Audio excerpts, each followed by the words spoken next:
नमस्कार, स्वदेश एजेंडा देख रहे हैं आप और मैं हूं आपके साथ राखी। 2025 अब की बार भाजपा सरकार। दिल्ली में 27 साल बाद भाजपा की वापसी हो रही है। सुबह से देश का दिल दिल्ली पर सबकी नजरें टिकी रही। आखिर यहां की सल्तनत का सुल्तान कौन होगा? दिल्ली की जनता ने कमल खिलाया और 27 साल से सूखा झेल रही बीजेपी को ताज पहनाया।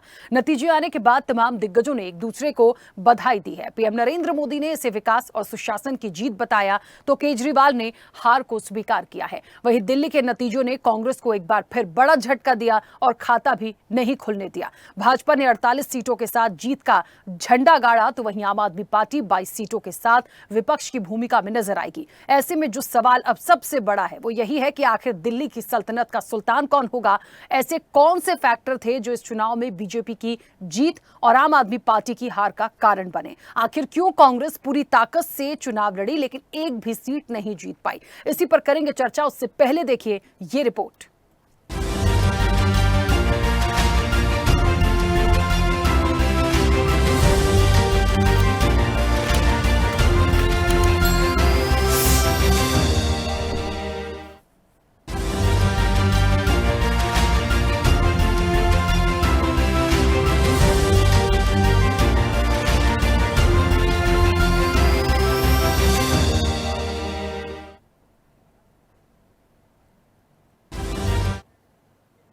तो दिल्ली में कमल खिल गया है और जो झाड़ू और हाथ है वो बेदखल हो गए हैं। और जाहिर तौर पर ये आखिरकार क्यों हुआ? कौन सा फैक्टर ऐसा था जो भारतीय जनता पार्टी की जीत के लिए सटीक बैठा और कहीं ना कहीं आम आदमी पार्टी जो है वो 22 सीटों पर सिमटी?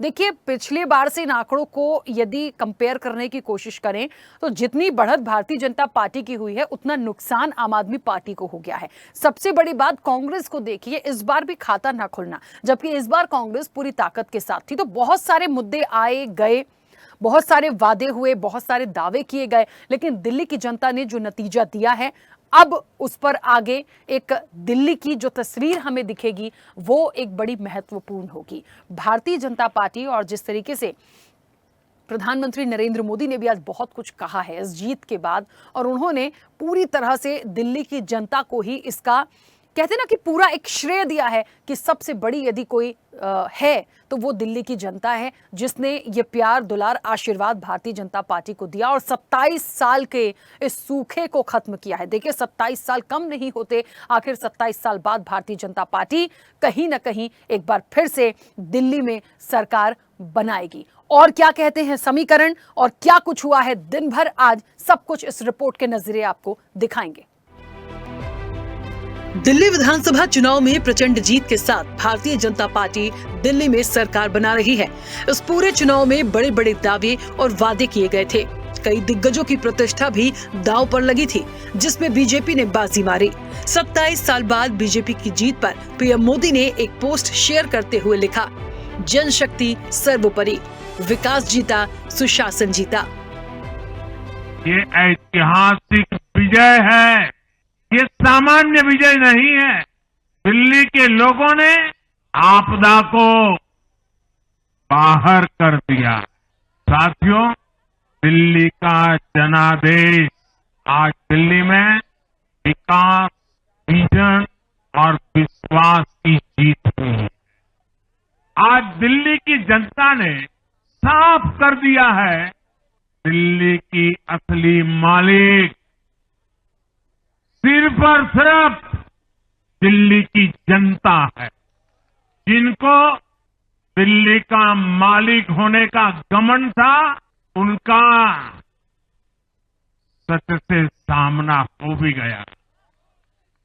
दिल्ली के जनादेश से ये भी स्पष्ट है कि राजनीति में शॉर्टकट के लिए, झूठ और फरेब के लिए कोई जगह नहीं है। जनता ने शॉर्टकट वाली राजनीति का शॉर्ट सर्किट कर दिया। दिल्ली की युवा पीढ़ी 21वीं सदी में पैदा हुए साथी अब पहली बार दिल्ली में भाजपा का सुशासन देखेंगे। दिल्ली में हुए सत्ता परिवर्तन में अरविंद केजरीवाल अपनी सीट भी नहीं बचा पाए। हालांकि हार को स्वीकार करते हुए उन्होंने भाजपा को जीत की बधाई दी। आज दिल्ली के चुनाव के नतीजे आए हैं और जनता का जो भी निर्णय है, जनता का जो भी फैसला है, उसे हम पूरी विनम्रता के साथ स्वीकार करते हैं। जनता का निर्णय सर माथे पर। मैं भारतीय जनता पार्टी को इस जीत के लिए बहुत बहुत बधाई देता हूं और मैं उम्मीद करता हूं कि जिस उम्मीद के साथ और जिस आशा के साथ लोगों ने उनको बहुमत दिया है, वो उन सभी उम्मीदों और आशाओं पे पूरा उतरेंगे।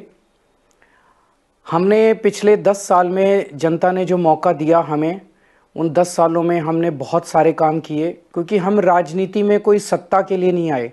हम राजनीति को एक ज़रिया मानते हैं जिसके ज़रिए जनता की सेवा की जा सके, जिसके ज़रिए लोगों के सुख दुख में काम आया जा सके। वो काम हम करते रहेंगे और हमें आगे भी इसी तरह से जनता के सुख दुख में काम आना है। दिल्ली के नतीजों ने महज हार जीत के नजरिए से नहीं, बल्कि दिग्गजों की हार से भी सबको चौंकाया है। कई ऐसे बड़े चेहरे थे जिन्हें हार का सामना करना पड़ा। अरविंद केजरीवाल, मनीष सिसोदिया, अलका लांबा, संदीप दीक्षित, रमेश बिधूड़ी, सत्येंद्र जैन, दुष्यंत गौतम, अवध ओझा, सोमनाथ भारती और सौरभ भारद्वाज को हार का सामना करना पड़ा। जनता के जीत हार के फैसले के बाद आज दिन भर प्रतिक्रियाओं का दौर चला। चलिए सुनाते हैं किसने क्या कुछ कहा। सबसे पहले तो मैं कालकाजी विधानसभा की जनता का धन्यवाद करना चाहती हूँ, जो उन्होंने मुझ पे भरोसा दिखाया।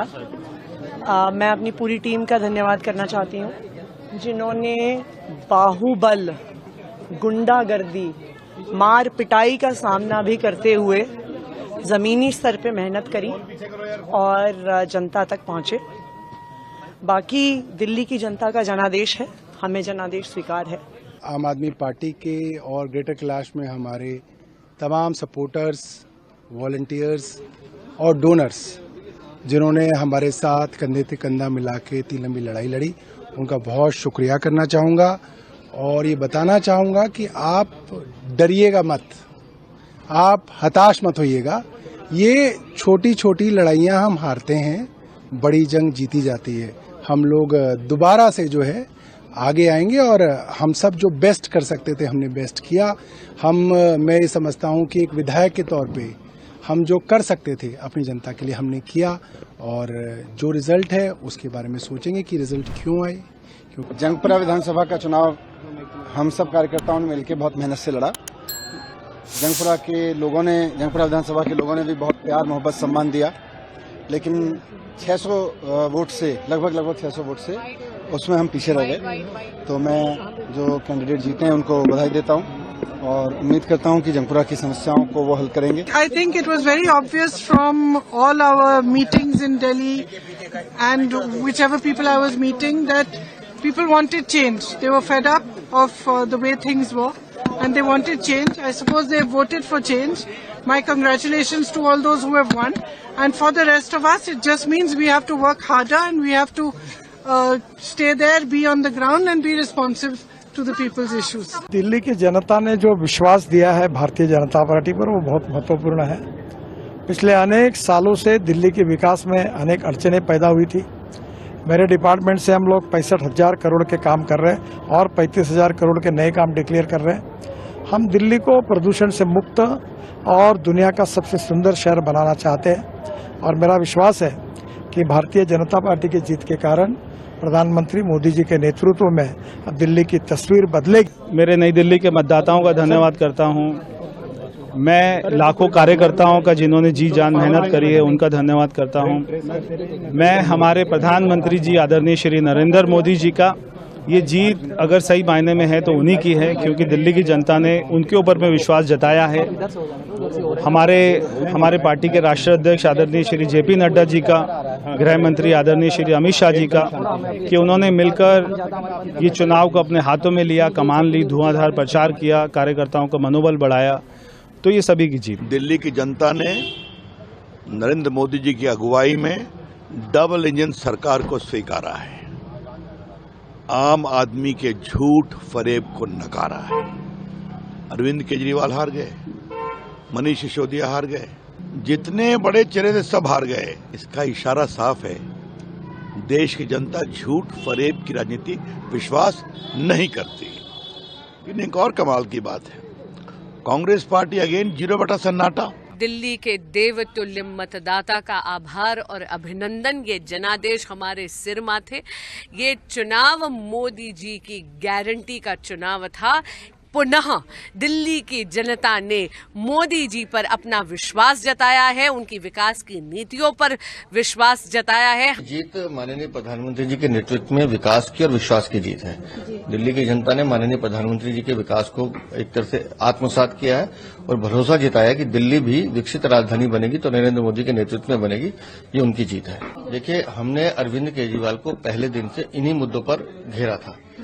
हमने भ्रष्टाचार की बात की, जल बोर्ड के करप्शन की बात की, शीश महल की, शराब घोटाले की, वो जवाब नहीं देते थे। हमने गंदे पानी की बात की, वो जवाब नहीं देते थे। हमने टूटी सड़कों की बात की, साफ सफाई की बात की, वो बिल्कुल जवाब नहीं देते थे। तो पूरी तरह से अरविंद केजरीवाल इन मुद्दों से भाग रहे थे और हमने अपने मुद्दों को छोड़ा नहीं। हमने ये तय किया कि अरविंद केजरीवाल को जवाब देना पड़ेगा और दिल्ली की जनता ने इन्हीं मुद्दों पर मोहर लगाई। दिल्ली की जनता ने मोदी जी की गारंटी पर विश्वास किया है, क्योंकि मोदी जी जो कहते हैं वो करते हैं।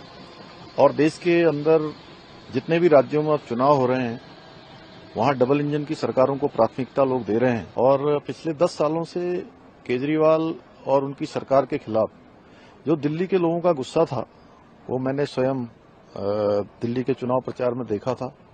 परिवर्तन की लहर साफ थी और अब मोदी जी के नेतृत्व में दिल्ली तेजी से विकास की ओर गति की ओर आगे बढ़ेगा। अगर कभी भी किसी भी महिला के खिलाफ कुछ गलत हुआ है तो भगवान ने उन गलत करने वाले लोगों को दंड दिया है।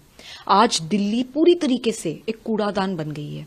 हालात इतने खराब हैं कि आप दिल्ली में कहीं पे भी चले जाइए, सड़कें खराब पड़ी हैं, टूटी पड़ी हैं, लोगों को पानी गंदा बदबूदार सड़ा हुआ मिल रहा है या फिर मिल ही नहीं रहा है, नालियां ओवरफ्लो कर रही हैं, जगह जगह कूड़ा पड़ा है, एयर पोल्यूशन चरम सीमा पे है, यमुना नदी साफ नहीं हुई है। तो लोगों ने इन सब इश्यूज पे त्रस्त होकर आज ये हाल करके दिया है कि अरविंद केजरीवाल जी खुद अपनी सीट हार चुके हैं। सबसे पहले तो भारतीय जनता पार्टी के लोगों को जीत मिली है, उन्हें बधाई, और आशा करता हूं कि जो जनादेश दिल्ली की जनता ने उन्हें दिया है उसकी वो प्रतिपूर्ति करेंगे। और वे सब आम आदमी पार्टी के लाखों करोड़ों कार्यकर्ता जो अन्ना आंदोलन से आए, जिनके बहुत ही निश्चल निष्पाप और बड़े भारत की राजनीति को बदलने के सपने की हत्या एक निर्लज्ज, नीच, मित्रहंता, आत्ममुग्ध और चरित्रहीन व्यक्ति ने की, उसके प्रति तो क्या संवेदना, दिल्ली को उससे मुक्ति मिली। दिल्ली विधानसभा चुनाव के कुछ इंटरेस्टिंग फैक्ट भी आपको बताते हैं।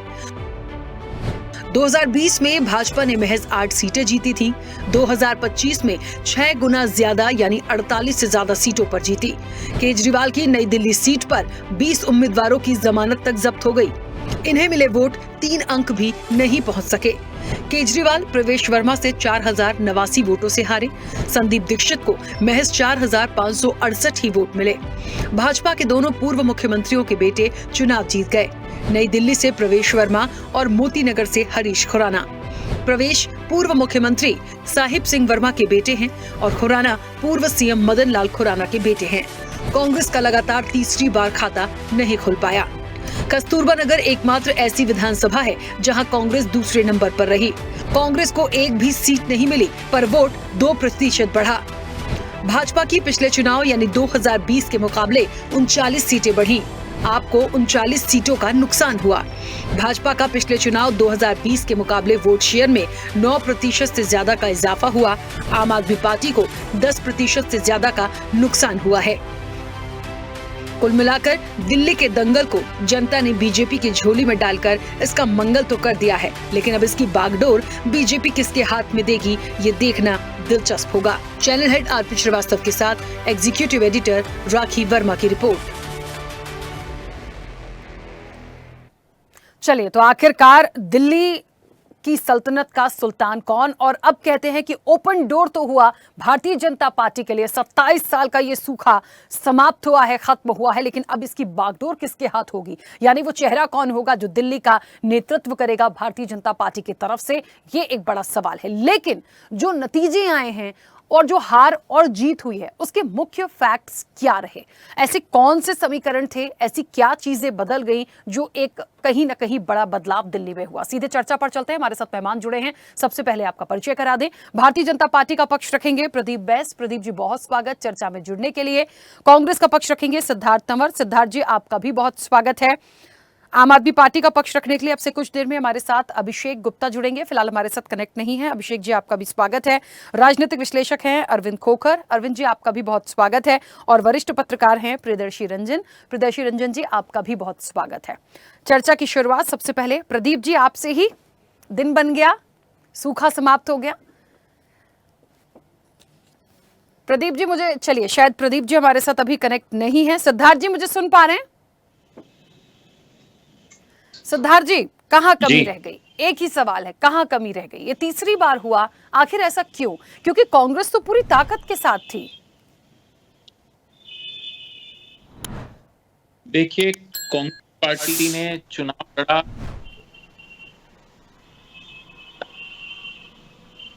इस दिल्ली में कहीं भारतीय जनता पार्टी कह रही थी कांग्रेस पार्टी दिल्ली में।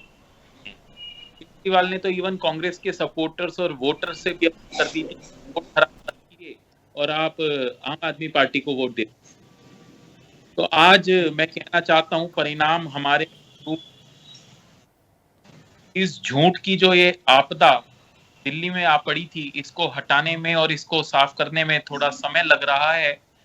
क्योंकि इन्होंने जो 2013 से और आज तक जो इन्होंने दिल्ली को कांग्रेस के खिलाफ बरगलाया था, झूठ बोला था, उसको हटाने में जो समय लगा है और जो भविष्य अब दिल्ली का है, अब दिल्ली में पूर्ण बहुमत से भाजपा की सरकार आ गई है और अब दिल्ली की जनता को जो है, अब कोई बहाने नहीं चल पाएंगे, क्योंकि केंद्र में भारतीय जनता पार्टी है, एमसीडी में भी इनके नंबर पूरे होने वाले। कुछ आपदा आम आदमी पार्टी के निगम पार्षदों ने चुनाव के दौरान भाजपा को ज्वाइन कर लिया है और अब दिल्ली में भी इनकी सरकार बन, तब ट्रिपल इंजन की सरकार दिल्ली में चलेगी, डबल इंजन की नहीं, अब ट्रिपल इंजन की सरकार भाजपा की हो जाएगी और इनके ऊपर अब दबाव रहेगा काम करने का। अब कोई परफॉर्मेंस के ऊपर कोई बहाना नहीं चल पाएगा। के अंदर एलजी की लड़ाई और मुख्यमंत्री की लड़ाई थी, उसका भी एक अंत हो गया है। कांग्रेस के अनुरूप परिणाम नहीं रहे हैं, परंतु जो कांग्रेस को कह रहे में कांग्रेस नहीं है, उनको आज पता चल गया होगा कांग्रेस क्या कर सकती है।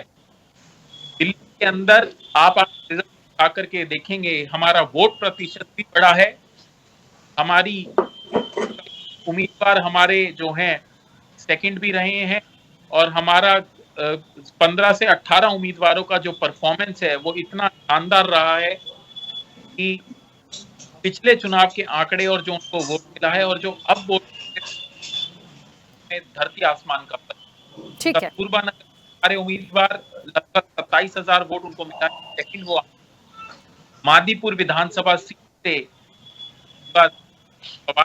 उनका परफॉर्मेंस बहुत अच्छा रहा है। ठीक है सिद्धार्थ जी, ठीक है, मैं परफॉर्मेंस पर खैर नहीं ही जा रही हूँ, ओवरऑल पूरे कांग्रेस की बात हो रही थी। देखिए क्या होता है जब खाता खुलता है या नंबर ऑफ सीट्स आती हैं, तब एक चर्चा का विषय होता है कि हाँ, लेकिन जब ठीक है परफॉर्मेंस बहुत अच्छी रही, मार्जिन भी मैं देख सकती हूँ कम ज्यादा हो सकता है, लेकिन दिल्ली में पर्टिकुलर विधानसभा चुनाव में जब किसी भी राजनीतिक दल की एक भी सीट ना आए और लगातार ऐसा आए, तो फिर ये चिंतन का विषय है कि आखिरकार क्यों दिल्ली क्यों एक्सेप्ट नहीं कर रही कांग्रेस को। मुख्य रूप से सवाल ये था। ठीक है, चलिए मैं वापस आऊंगी। प्रदीप जी भी हमारे साथ जुड़े हैं। प्रदीप जी, मुझे सुन पा रहे हैं? जी, मेरी आवाज आपको मिल रही है? हाँ प्रदीप जी, मैं आपको सुन पा रही हूँ। आज तो मुझे लगता है दिन बन गया भारतीय जनता पार्टी का। आपका भी बहुत बहुत बधाई और हकदार हैं जाहिर तौर पर। दिल्ली में 27 साल बाद एक बड़ा, मुझे लगता है लंबा वक्त है, अब एक कमल खिला है सामने। सबसे पहले तो आपकी प्रतिक्रिया, बहुत कुछ कहा, पीएम मोदी को भी मैंने सुना, वो भी बहुत कुछ कह कर गए हैं और सबसे बड़ा श्रेय क्योंकि जनता को दिया जाता है तो उन्होंने उनके लिए भी कहा। लेकिन हाँ, क्या अब दिल्ली की किस तरह से तस्वीर को बदलेंगे? और बहुत बहुत धन्यवाद राखी जी, आपकी शुभकामनाओं के लिए। आपको और आपके पूरे दर्शकों का मैं आभारी हूँ। वो और दिल्ली में रहते हो और उनके रिश्तेदार तो दिल्ली में रहते हो, तो मैं उन सभी का आभारी हूँ जिन्होंने भारतीय जनता पार्टी को इतने लंबे सूखे के बाद इस मकाम तक पहुंचने के लिए अपील की, सहयोग किया। और मैं अभी आपको जब आपने इतनी सारी बातें बताई तो मैं आपको बताना चाहूंगी क्या क्या चीज रही। देखिए, पूरा भाषण हमने सुना आदरणीय मोदी जी का। मैं मुख्य कार्यालय पे ही हूँ अभी भी, और वहीं से आपको मतलब कैमरा नहीं दे पा रहा हूँ, तो लिए हम जुड़े हैं। तो देखिए, जो वादे हुए थे, मोदी जी ने बात कही कि बहनों से जो वादे हुए थे वो पूरे होंगे। ये एक बहुत बड़ा संदेश है, बहुत बड़ी बात है आज के उनके पूरे भाषण में। और ये सारी चीजों में हमारी पार्टी जो है कार्यकर्ताओं के देश की पार्टी है, और हर कार्यकर्ता लगा हुआ था। जिस विधानसभा में मैं काम कर रहा था वहाँ हम सबसे कम अंतर से जीते, 344 वोटों से। लेकिन जनता ने असल रिजल्ट दिया है। 44 और 22, 48 और 22 का जो आंकड़ा है ये अपने आप में बहुत कुछ कहता है। मैं आपके कार्यक्रम पर कई बार कह चुका हूँ कि देखिए, दिल्ली की जनता जब जनादेश देती है तो बड़ा क्लियर कट जनादेश देती है। पिछले 2 बार उन्होंने दिया तो एकदम बम्पर उनको दिया, पूरा फिर आंकड़े पर बैठा लिया, एकदम अर्श पे बैठाया, और आज वो फर्श पे पटक दिया। हालांकि इसे फर्श पे तो नहीं कहेंगे, लेकिन फिर भी दिल्ली की जनता ने बड़ा क्लियर कट संदेश दिया है। हम सारी लोकसभा सीटों पर जीतते हैं, लेकिन आज जो ये रिजल्ट आया है, हालांकि हमको अनुमान था कि हमारे रिजल्ट ऐसा आएगा, हम सरकार बना रहे हैं, बहुमत की सरकार बना रहे हैं, लेकिन 3 गुना ज्यादा उनसे आया। ये अपने आप में एक बहुत बड़ी कहानी कहता है। तो मेरे पास आज शब्द कम पड़ेंगे, क्योंकि दिल्ली में, मैं दिल्ली का रहवासी हूँ, दिल्ली में बीते 23-24 वर्षों से रह रहा हूँ। और अब सुषमा जी के बाद हमारी सबसे कैंडिडेट सदी में पहली बार, एक सदी की चौथाई पूरी होने के उपलक्ष्य हमें पहली बार अवसर मिला है दिल्ली की जनता का जनता का तुलना करने का, और हम इसके लिए बहुत प्रसन्न है। और यहाँ पे जो भी चर्चाएं चल रही है कि जल्दी सारे कामों को जो भी सबसे पहले जो कूड़े की परेशानी है यहाँ पे, एमसीडी उनके पास आई, सोचा कि सही हो जाएगा, इन लोगों ने ऐसा बोला था, लेकिन अब वो समय निकल गया। हमारे पास अब संसाधन है, हमारे पास चीजें हैं, और हम उसको एकदम से सबसे पहले तो जो क्लास सिटी है, जो क्लास सिटी दिल्ली जितनी डिजर्व करती है, जिस प्रकार की होनी चाहिए, हम उस पर फोकस करेंगे और उसको उस रास्ते पर लेके जाएंगे। ठीक है, चलिए वापस आऊंगी। आम आदमी पार्टी का पक्ष रखने के लिए हमारे साथ प्रशांत श्रीवास्तव जी जुड़ गए हैं। प्रशांत जी, मुझे सुन पा रहे हैं? जी। प्रशांत जी, मैं बधाई आपको भी दूंगी, और इसलिए दूंगी क्योंकि नंबर ऑफ सीट्स तो आई हैं। एक विपक्ष की भूमिका आप बहुत बेहतर तरीके से निभाएंगे। और सबसे बड़ी बात लेकिन ये है कि पिछले 2-3 बार से जो नंबर ऑफ सीट्स आम आदमी पार्टी की हम देख रहे थे, वो ग्राफ बहुत तेजी से गिरा। मतलब आप समझिए, जितना आपको नुकसान हुआ है उतना फायदा भारतीय जनता पार्टी को हुआ। बिल्कुल clear number of seats balance बैठी हैं। कहाँ कमी रह गई? देखिए, हमने बहुत मजबूती से चुनाव लड़ा, और जनता के जो मूलभूत मुद्दे हैं, जो जन सरोकार से मुद्दे जुड़े हुए मुद्दे हैं करके हम चुनाव में आए, हमने चुनाव लड़ा, और भारतीय जनता पार्टी की बड़ी ताकत के सामने हमने मजबूती से चुनाव लड़ा है। और जनता ने हमें नकारा नहीं है। अगर मैं आपको बताऊं तो जनता ने हमें 43.6% का वोट दिया, 45.8% का वोट दिया, यानी 2.2% वोट शेयर का अंतर है। तो हमने बहुत मजबूती से जनता के जुड़े मुद्दे पर चुनाव लड़ा है। लेकिन लोकतंत्र में जनता मालिक है, जनता जनार्दन होती है। जनता ने जो अपना प्रशांत जी, आपकी आवाज नहीं आ रही है? आपको मेरी आवाज नहीं आ रही है? हाँ, अब आ रही है। शायद कुछ नेटवर्क इशू था, बीच में डिस्कनेक्ट हुई थी। बोलिए। ओके, हाँ, वही मैं कह रहा था कि देखिए, हमने बहुत मजबूती से जो है विधानसभा का चुनाव लड़ा है। भाजपा के बड़े तंत्र के आगे हमने घुटने नहीं टेके, हमने मजबूती से चुनाव लड़ा, और जनता के जन सरोकार के जो मुद्दे हैं, उन मूलभूत मुद्दों को लेकर के हम केंद्र में आए, और उसके साथ हम राजनीति किए। लोकतंत्र में जनता मालिक होती है, जनता जनार्दन ने अपना मत दिया है, हम उसे स्वीकार करते हैं, परंतु आगे भी हम जनता की सेवा निरंतर जारी रखेंगे, उनके मुद्दों को उठाते रहेंगे, और एक मजबूत विपक्ष की भूमिका निभाएंगे, क्योंकि जनता ने हमें 43.6% मत दिया है, और भाजपा को 45.8%, यानी मात्र 2.2% मतों से भाजपा आगे है। तो जनता ने हमें मजबूती से अपनी आवाज को बुलंद करने का मौका दिया, हम वो निरंतर करते रहेंगे।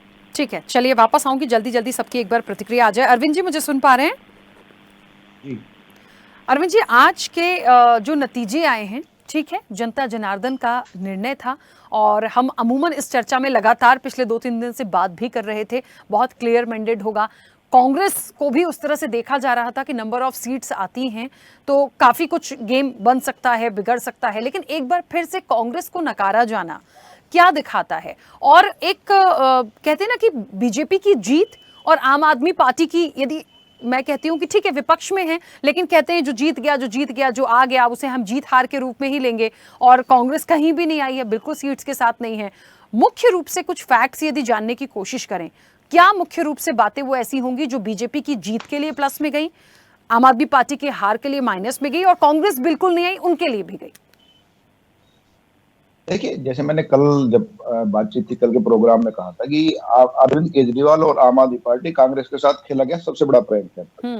ठीक इसी तरह से मैं दिल्ली की जनता और देश की जनता के साथ अब तक का सबसे बड़ा राजनीतिक घोटाला अगर कोई हुआ है वो आम आदमी पार्टी और अरविंद केजरीवाल।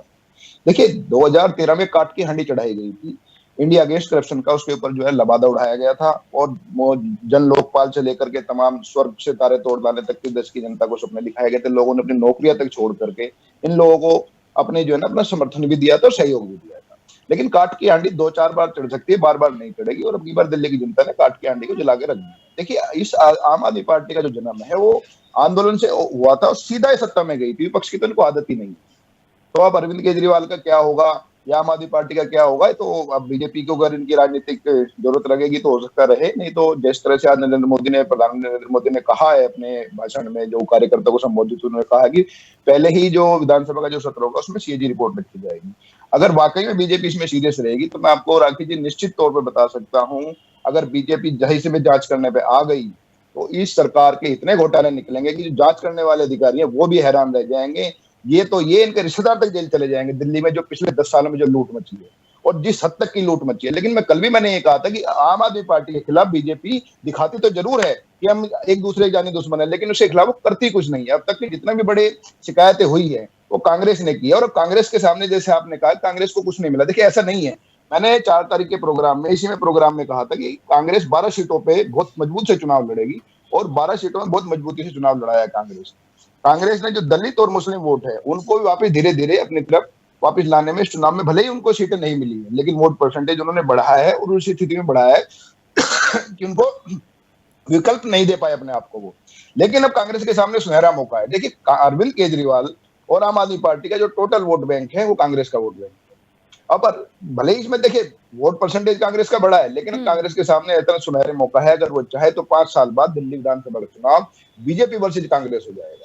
लेकिन अगर वो इस तरह से नहीं चल पाए तो हो सकता है कि बात हो रही तक बीजेपी के पक्ष में बात क्या गई। देखिए, अरविंद केजरीवाल लगातार बहाने ढूंढते रहे, आम आदमी पार्टी लगातार बहाने ढूंढते कि अरविंद एलजी हमें काम नहीं करने दे रहे, हमें ये नहीं करने दे रहे, हमें मोदी रोक रहे हैं, हमें ये कर रहे हैं, हमें वो कर रहे हैं। देखिए, अब दिल्ली की जनता समझ चुकी केंद्र में बीजेपी की सरकार है और 2029 तक केंद्र में बीजेपी की सरकार रहेगी, तो एलजी उनके रहेंगे, फिर वही बहाने चलेंगे कि एलजी में काम करने नहीं दे रहे। तो दिल्ली की जनता ने सोचा कि दिल्ली का जो सत्यानाश कर दिया है पिछले 5 साल में इन्होंने, उससे बेहतर है कि बीजेपी को दे दिया जाए मौका। कम से कम 2 डबल इंजन की सरकार है, बीजेपी के पास कोई बहाना नहीं रहेगा, और वो बहाना खत्म हो जाएगा, क्योंकि जब केंद्र में बीजेपी की सरकार, दिल्ली में बीजेपी की सरकार, एलजी भी बीजेपी का, तो बहाने नहीं रहेंगे, दिल्ली की जनता का कुछ सुधार होगा, दिल्ली के इंफ्रास्ट्रक्चर का कोई ना कोई सुधार हो पाएगा।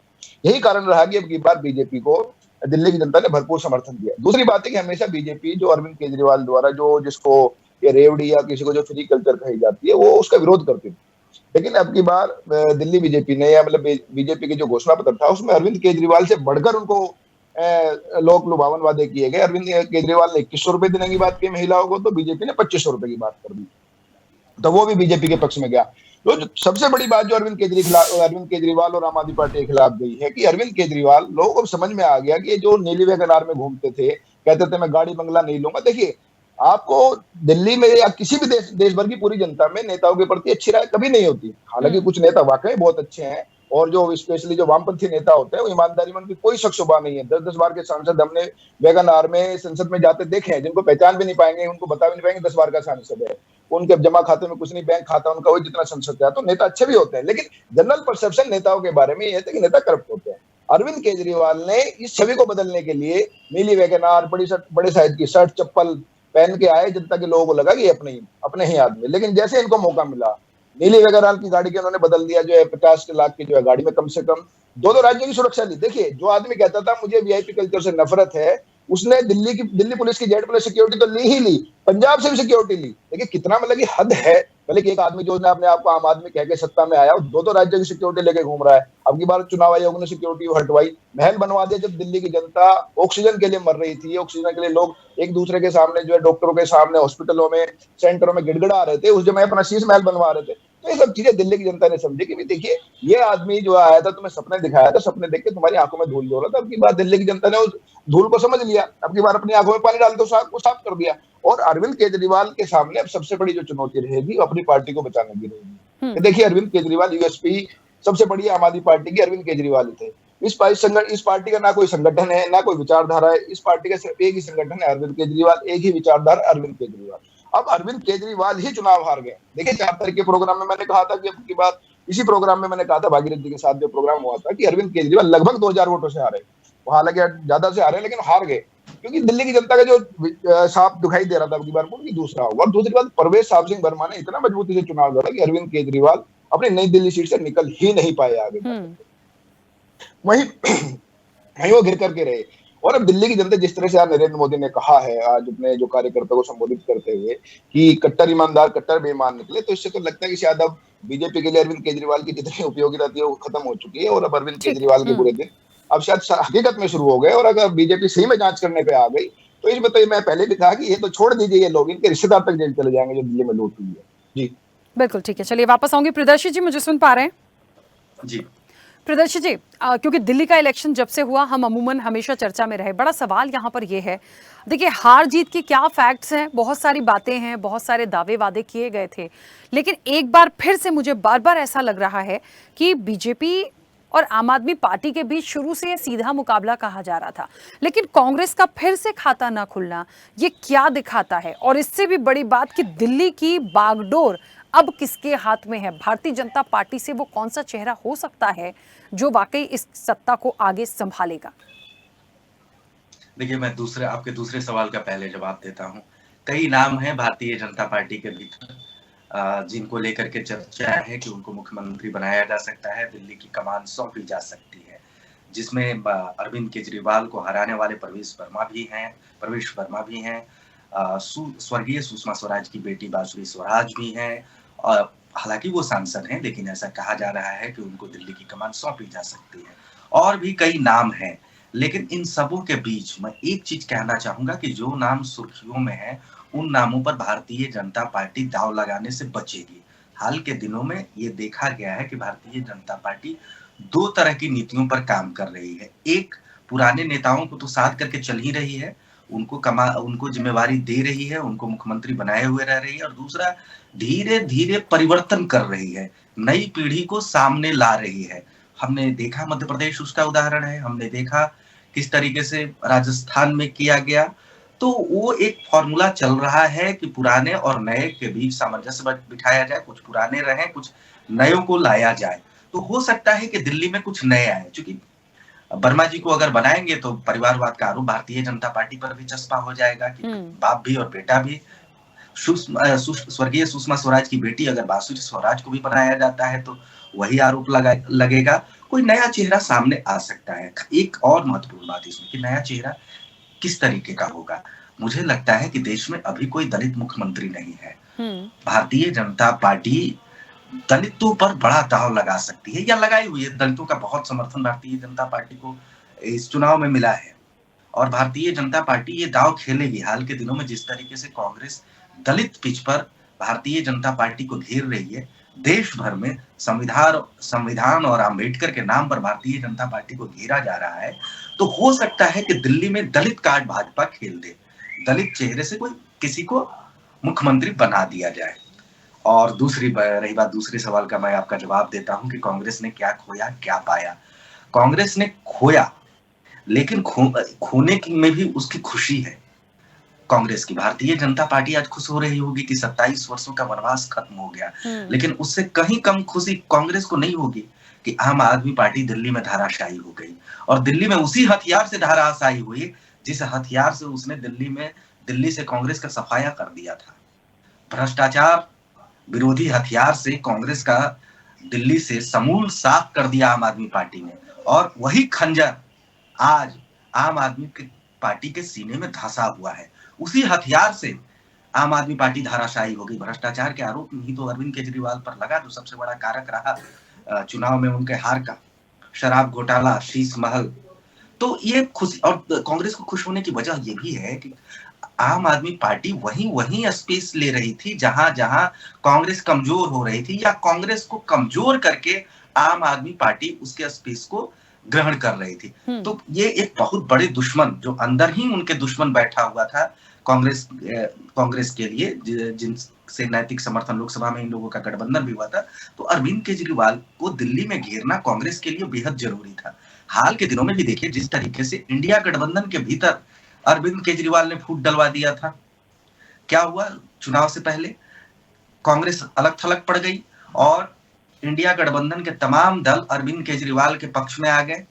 चाहे वो अखिलेश यादव की बात हो, बिहार से तेजस्वी यादव की बात हो, पश्चिम बंगाल की नेत्री मुख्यमंत्री ममता बनर्जी जी की बात हो, सभी ने आम आदमी पार्टी को कांग्रेस के बनिस्पत दिल्ली चुनाव में समर्थन किया। अगर आम आदमी पार्टी या अरविंद केजरीवाल फिर से मुख्यमंत्री बनने में कामयाब हो जाते, सत्ता उनके पास आ जाता, तो यकीन मानिए इंडिया गठबंधन के भीतर अरविंद केजरीवाल नेतृत्व पर दावा कर देते, कांग्रेस को हाशिए पर धकेलने की उनकी पूरी कोशिश हो जाती।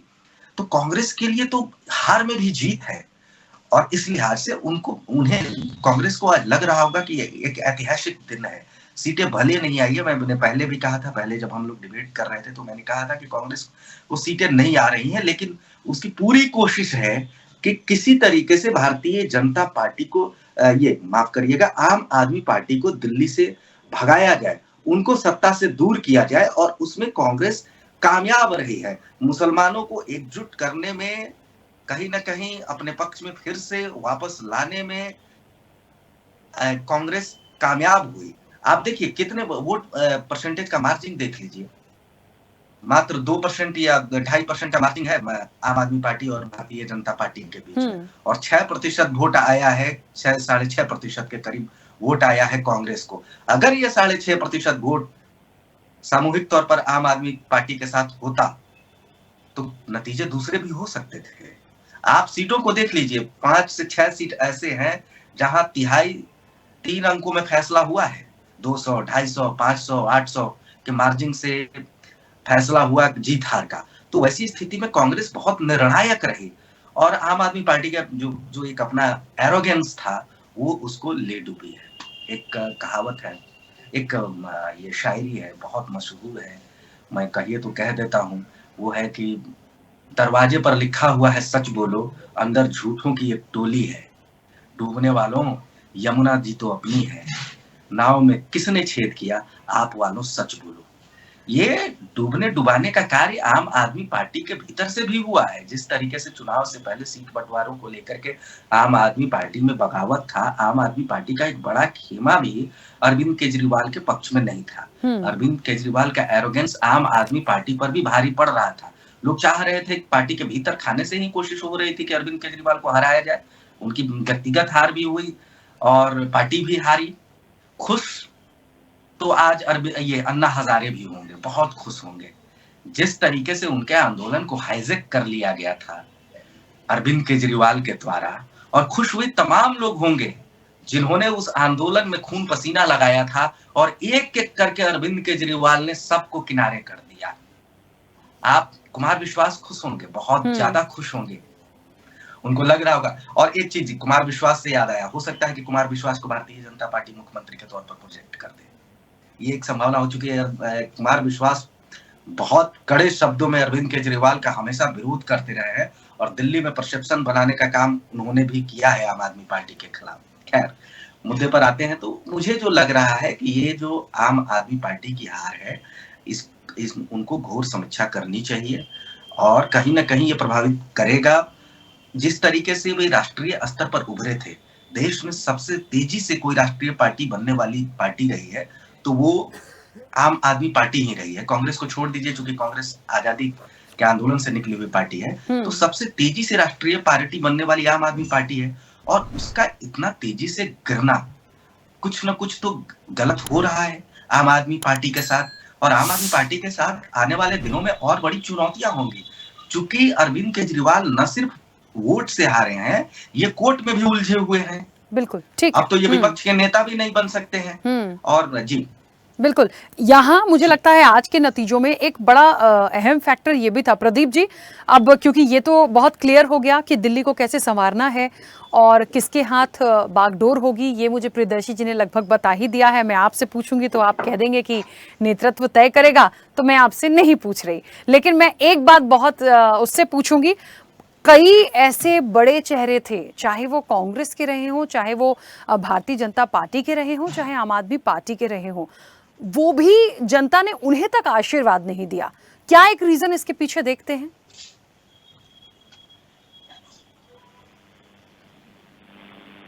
प्रदीप जी मुझे सुन पा रहे हैं? मेरी आवाज आपको मिल रही है? हाँ प्रदीप जी अब आ रही है, बोलिए। तो आपने पूछा कि इनके बड़े बड़े चेहरों को नकार दिया, तो मैं एक चीज इसमें देखता हूँ कि दिल्ली की एक फितरत है बड़ा क्लियर कट मैंडेट देने की। तो उन्होंने जब सिर पे चढ़ाया तो भी पूरा पूरा चढ़ा दिया, और जब गिराया तो पूरी तरह से गिरा दिया। एक बहुत बड़ा ये कारण है। दूसरा, इनका ओवर प्रॉमिस, ओवर कमिटमेंट, और जिस देश पे आए थे उसी देश को इन्होंने छोड़ दिया।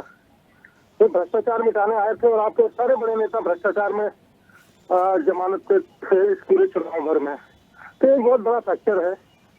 और ये सोचने लगे कि जनता भूल जाती है, तो ऐसा होता नहीं है। जनता भूलती नहीं है। आखिर लोकतांत्रिक व्यवस्था में जो मापक होता है वो जीत होता है। तो कोई विधायक अगर कोई भी विधायक 100 वोटों से जीते या 1 लाख वोटों से जीते, वो अल्टीमेटली जीतने वाला ही सदन में जाता है, हारा हुआ प्रत्याशी सदन नहीं जाता है। और जब नंबर गेम है तो अब चाहे 1 नंबर से जीत हो चाहे 100 नंबर से जीत हो, वो हारी हुई पार्टियां अक्सर जो है परसेंटेज पे बात करना शुरू कर देती हैं। क्या ये जो बात आप कह रहे हैं प्रदीप जी, ये आपके जो चेहरे हारे हैं उन पर भी लागू होती है? सभी पे लागू होती है, ये सभी पे लागू होती है। ठीक है सिद्धार्थ जी, क्योंकि कांग्रेस की तो नंबर ऑफ सीट्स भी नहीं आई, लेकिन मैं थोड़ा सा इसलिए जाऊंगी संदीप दीक्षित जी पे, क्योंकि उम्मीदें बहुत थी। ऐसा लग रहा था कि कोई कुछ ना भी करेगा लेकिन ये सीट निकलेगी, फिर भी वो सीट गई। देखिए वहां पर नई दिल्ली का जो आप कह रही हैं, कांग्रेस पार्टी को 4,000 कांग्रेस को कैंपेन था, वो डोर टू डोर का कैंपेन था। और भारतीय जनता पार्टी का जो कैंपेन था, आप अगर देखेंगे वहां पर धन बल, बाहुबल, सब तरीकों के हथकंडे वहां पर अपनाए गए। सिस्टम पूरा भारतीय जनता पार्टी के साथ था। अरविंद केजरीवाल जी ने एक सच्चा चुनाव, संदीप दीक्षित जी ने एक सच्चा चुनाव लड़ा। और दूसरा, जो आम आदमी पार्टी है, वहां पर आपने देखा होगा कैलेंडर के साथ 500 रुपए का नोट कैलेंडर में रखे हुए वहां पर बांटे गए, जिसका वीडियो भी वायरल हुआ था। तो वहां पर धन बल, बाहुबल दोनों ही पार्टियों की तरफ से था। और कांग्रेस पार्टी ने सादगी से चुनाव लड़ा, ईमानदारी से चुनाव लड़ा, और जो वहां पर परिणाम आया है हम उसको स्वीकार करते हैं। और अरविंद केजरीवाल, जिसने शीला दीक्षित जी पर झूठे आरोप लगाए थे, आज उस व्यक्ति को नई दिल्ली सीट से हार का मुंह देखना पड़ा। ये भी मैं इसको निजी रूप से मैं इसको भी एक जीत मानूंगा। हम जो कमियां रह गई हैं वापस जुड़ेंगे, लड़ेंगे। और ठीक है प्रशांत जी, अब क्योंकि एक विपक्ष है, विपक्ष के नाते, क्योंकि देखिए सत्ता में आने के लिए भी और वैसे भी दिल्ली के इस पूरे इलेक्शन में बहुत सारे ऐसे फैक्टर थे जिसको लेकर भारतीय जनता पार्टी ने आम आदमी पार्टी पर कई सारे सवाल दागे थे। कहते हैं ना कि तीर उनका जो चला था तो उनका तीर तो भाई निशाने पर लगा, लेकिन जितने आरोप आप लोगों पे थे, जितनी बातें थी, जितनी तस्वीर बिगड़ी थी, उस तस्वीर को संवारने का काम भारतीय जनता पार्टी के पास आया है। लेकिन आप विपक्ष में होंगे तो क्या वो मुद्दे जीवित रहेंगे? उन्हें आप जीवित रख पाएंगे? उन सारे फैक्टर्स पे आप उतनी लड़ाई लड़ पाएंगे? क्योंकि यदि इन्होंने आम आदमी पार्टी पर आरोप लगाया था तो अब आपकी जिम्मेदारी है कि विपक्ष में होने के नाते आप कितनी उस तस्वीर को बनाते हैं आगे। बिल्कुल लड़ पाएंगे। जनता के मुद्दों को उनको आगे लेकर जाना, उनको मजबूती से उठाना, यही हम आम आदमी पार्टी की प्राथमिकता रही है। और शुरू से ही हम जन सरोकार से जुड़े हुए मुद्दे पर चुनाव लड़ते रहे हैं और ये चुनाव भी हमने जन सरोकार से जुड़े मुद्दे पर लड़ा है। तो जितने भी वायदे इन्होंने किए हैं, जब ये उससे यूटर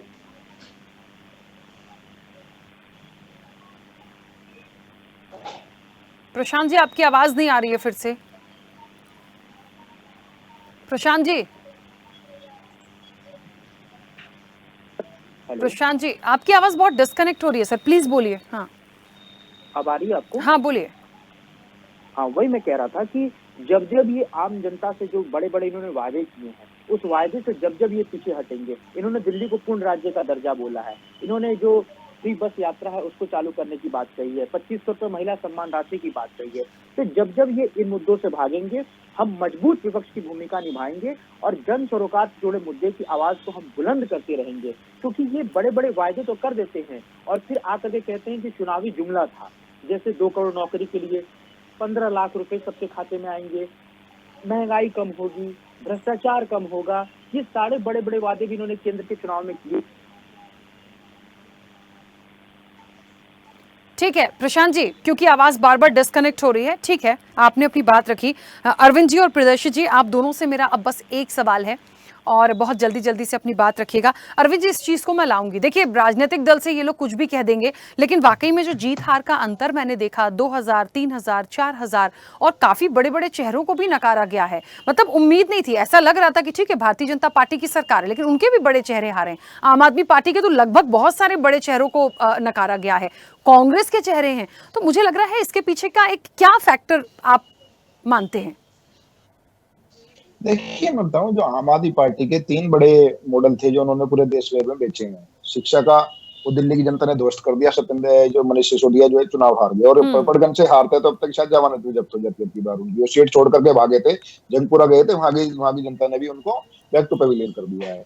गवर्नेंस के मुद्दे पे इन्होंने देश भर में बेचा था, अरविंद केजरीवाल अपनी सीट हार गए और उसके बाद जो उन्होंने स्वास्थ्य मॉडल पूरे देश भर में बेचने की कोशिश करी थी और शिक्षा जो पहले मंत्री रहे थे सत्येंद्र जैन, वो अपनी विधानसभा चुनाव पूरी तरह से हार गए। बीजेपी का एक बड़ा चेहरा हारा है, वो जो विधुड़ी जहाँ रहे हैं वो भी आतिशी के सामने आ रहे हैं, लेकिन वो हार जीत कोई बड़ी हार जीत नहीं है। उसमें भी उन्होंने आखिर टाइम तक बड़ा टफ फाइट दी है और आतिशी जो है बहुत कम वोटों से जीती है। लेकिन देखिए, जीत होती है। बीजेपी अब जीत गई है और जो अरविंद केजरीवाल की जो काट की हांडी थी, जब मैं बार बार कहता हूँ कि अरविंद केजरीवाल एक जो राजनीतिक सबसे बड़ा राजनीतिक घोटाला है देश की जनता के साथ, जो आजादी के बाद हुआ है कांग्रेस के साथ, वो सबसे बड़ा प्रैंक है सहबानो मसले के बाद। लेकिन अब असली मुद्दा जो है कि क्या अरविंद केजरीवाल की आम आदमी पार्टी दिल्ली में विपक्ष की भूमिका निभा पाएगी? देखिए, मैं निश्चित तौर पर कह रहा हूँ, आप इसको लिख कर रख लीजिए, आम आदमी पार्टी अब टूटेगी। आम आदमी पार्टी सर्वाइव ही नहीं कर सकती विपक्ष में, उनको विपक्ष की आदत है ही नहीं। और जो 22 जीत करके आए हैं, ये 22 ऐसे जीत करके आए, 15 जिस दिन चाहेगी बीजेपी, मैं बार बार कह रहा हूँ, जिस दिन बीजेपी चाहेगी ये 15 टूट जाएंगे, अलग पार्टी बन जाएगी।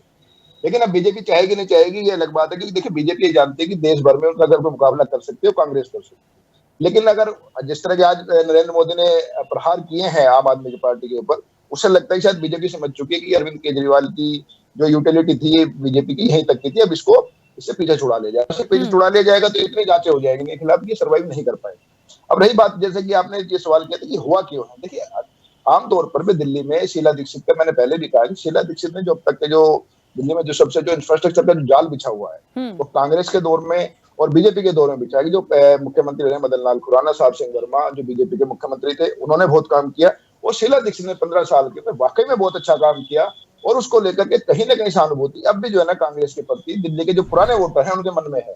अब की बात जो कांग्रेस की जो गत हुई है, वोट परसेंटेज उनका बढ़ा है, लेकिन जो कांग्रेस की जो गत हुई है उनको सीट नहीं मिल पाई, उसका कारण ये है कि लोगों ने भरोसा नहीं किया, कोई बड़ा चेहरा नहीं उतार पाए अपनी तरफ से। संदीप दीक्षित के अलावा कोई बड़ा चेहरा इनके पास नहीं था। संदीप दीक्षित को भी अगर ये सीएम प्रोजेक्ट करते तो भले ही वहां वो ना हो पाते, लेकिन बाकी सीटों पे और ज्यादा वोट परसेंटेज इनकी बढ़ती और कांग्रेस का प्रदर्शन और अच्छा होता। लेकिन मैं फिर कह रहा हूँ, कांग्रेस के लिए ये एक सुनहरी मौका है कि वो मजबूती से लड़े, विपक्ष में भले उनकी सीट ना आई हो लेकिन विपक्ष की भूमिका वो निभाए, क्योंकि आम आदमी पार्टी विपक्ष की भूमिका नहीं निभा पाएगी। मैं बार बार कह रहा हूँ, विपक्ष का स्पेस दिल्ली में खाली है और अगर कांग्रेस को भरने में कामयाब हो गई तो आने वाले टाइम में जो अगला विधानसभा चुनाव होगा वो बीजेपी वर्सेज कांग्रेस होगी। बिल्कुल ठीक है, समय की सीमा है। प्रियदर्शी जी, बहुत जल्दी से संक्षिप्त प्रतिक्रिया।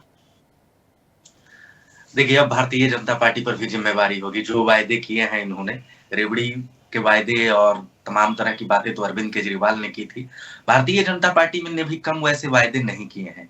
तो अब देखना होगा कि भारतीय जनता पार्टी किस तरीके से दिल्ली को चलाती है। डबल इंजन की बात हमेशा भारतीय जनता पार्टी करती है और उसके फायदे गिनाती है। दिल्ली को भी वो फायदा मिलना चाहिए। निश्चित तौर पर वर्षों से दिल्ली में कोई बड़ी योजना नहीं आई है दिल्ली शहर को लेकर के।